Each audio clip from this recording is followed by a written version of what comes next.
Did you hear that? My attention was brought towards the basement door for a moment. I stood in silence, closing my eyes to listen as closely as I could for the noise I heard. Joe wasn't as patient as I was. Hear what? I didn't hear shit. Almost on cue, the noise appeared again, the sound of something dragging.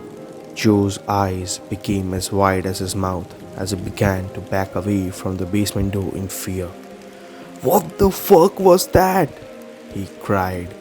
I placed my index finger over my lips and proceeded to tell him to be quiet. I saw Joe gulp his fear down his throat, but for some strange reason, my fear was overshadowed by my willingness to get to the bottom of what was going on. Against my better judgment and Joe's wishes, I opened the door to the basement. What the fuck are you doing? Let's get out of here. His pleas fell on deaf ears. Look, if you want to leave, fine, but I'm going to go down there and see what that noise was. It was probably nothing. Nothing? Jesus Christ. We just watched a video of what looked like a young me and some fucking creature in our basement, and then we hear a noise coming from the basement and you want to tell me it's nothing? I just wanted to calm him down. Truth be told, I wanted him to leave so I could be alone and not have to listen to his constant bitching. Leave if you want, I'm going down there. Joe shook his head in disbelief. You are fucking crazy. I'm out of here. And that was that. I watched as Joe grabbed his coat and some belongings before leaving the house. Perhaps I should have done the same, but my curiosity got the better of me. What's that saying about curiosity and the cat? Doesn't bode well for me, does it? I looked down to the bottom of the stairs leading to the basement, and nothing seemed out of place. Slowly, I walked down the stairs, making sure to grab the railing with each step. Once I made it to the bottom, I flipped on the light at the end of the stairwell. I looked around for a moment until I saw the familiar picture that once hung below the window, which was now laying on the ground. With a sigh of relief, I walked towards the photo to hang it back up. While I was doing that, however, the dragging noise appeared again. I quickly jumped and turned to look behind me, but there was nothing. I looked at the empty black abyss that was the space under the stairs as I slowly walked towards it.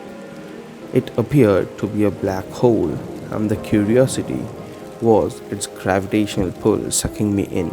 I grabbed my phone to turn on the flashlight again, but just as before, there was nothing under the stairs but dust and dead bugs. Another sigh of relief. For that moment, I tucked my phone back into my pocket and went to head back upstairs. Out of the corner of my eye, I saw something move. It moved incredibly fast. As I turned my head, my eyes became wide in fear. I was staring at a familiar sight, the sight of a creature in the video.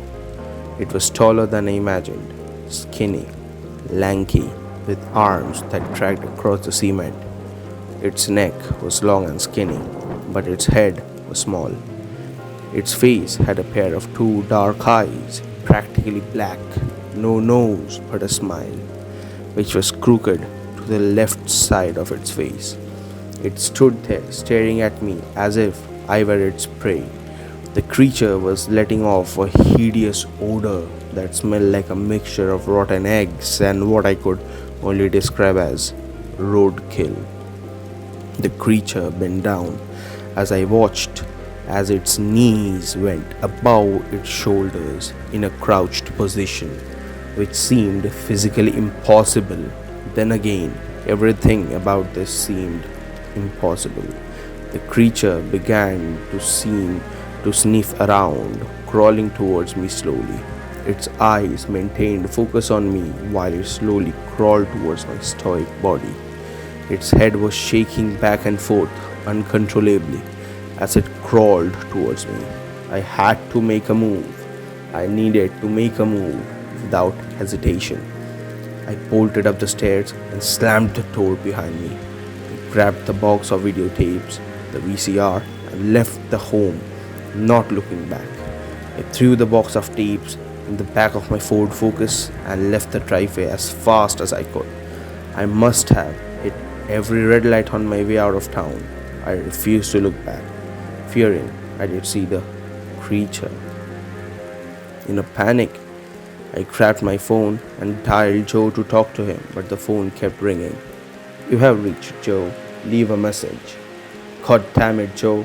I hung up the phone and tossed it to the side as I thought about what to do next. With nearly 400 miles back to my home on campus, I had no other option but to rent a hotel room for the night.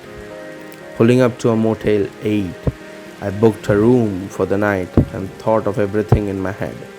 Did I see what I thought I saw, or was my mind playing tricks?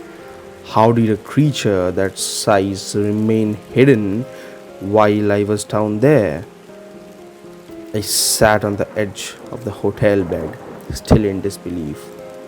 I looked over at the box of videotapes and the VCR that I was able to get in a hurry. Looking back, wasting time to get that fucking VCR was stupid, but there had to be more of the story. I was able to plug the VCR into the hotel television and went over everything in my head again.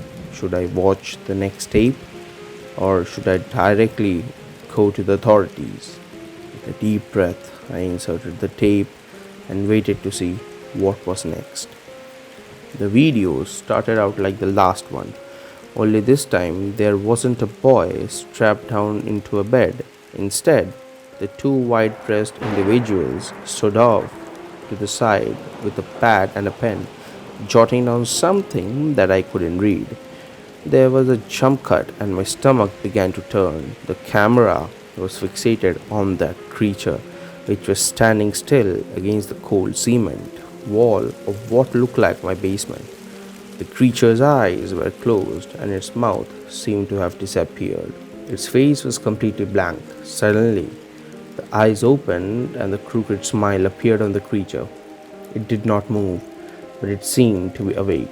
The two white-dressed individuals approached the creature and inserted a syringe into its elongated neck before the video cut. After another jump cut, the camera was pointed up the stairs towards the basement door. The door was closed, but not for long. The door opened and I saw my father slowly walking down the stairs to the basement. He seemed to be in a trance, and his eyes weren't what I remembered. They were pitch black. The creature was eating. What it was eating, I'm not entirely sure. It was slumped against the wall, picking up pieces of food with its long fingers and forcing it into its mouth. The creature turned its head 180 degrees like an old owl and was looking directly at the camera. Static.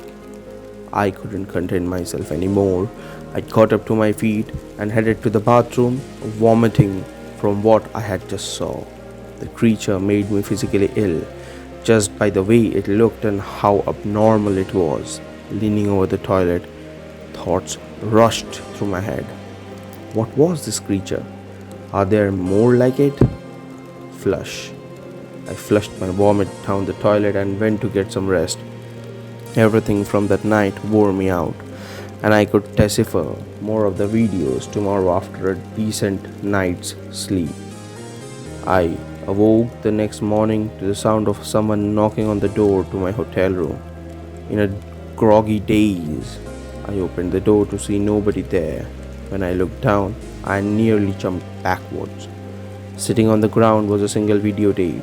I gulped my fear down my throat. Shaking from head to toe, I picked up the tape, looked around the hall of my floor, but saw no one. I closed my door, locked it, and sat on the edge of my bed. What was this tape? What was on it? Shit! I was too afraid to even find out. I had to talk myself into it, but fuck, I wish I didn't. I put the tape into the VCR and braced myself for the worst. What I saw sent chills down my spine. It was Joe, not as a child but as an adult, wearing the same clothes as he was wearing last night. Behind him was the creature, resting both hands on his shoulders, standing tall, with its head out of view of the camera. Joe's head was lowered, looking down at the ground below his feet. He seemed to be asleep or unaware of what was going on, but he was breathing. Both Joe and the creature stood completely still for what seemed like hours, with the creature's hands placed firmly on his shoulders, tightening the grip with every passing moment. I watched in horror as the creature then dragged its tongue across the cheek of Joe before the video cut to static. The creature had Joe. The creature was still in that house, but that begs the question, who was filming it? That was it, the second part of I found a series of videotapes in my basement. And if you all want a third part, please don't forget to like, share, subscribe, and just comment down about the video in the comment section below, as it does not cost any money, but it surely motivates me and helps a lot to my motivation. So that's all, and thanks for watching.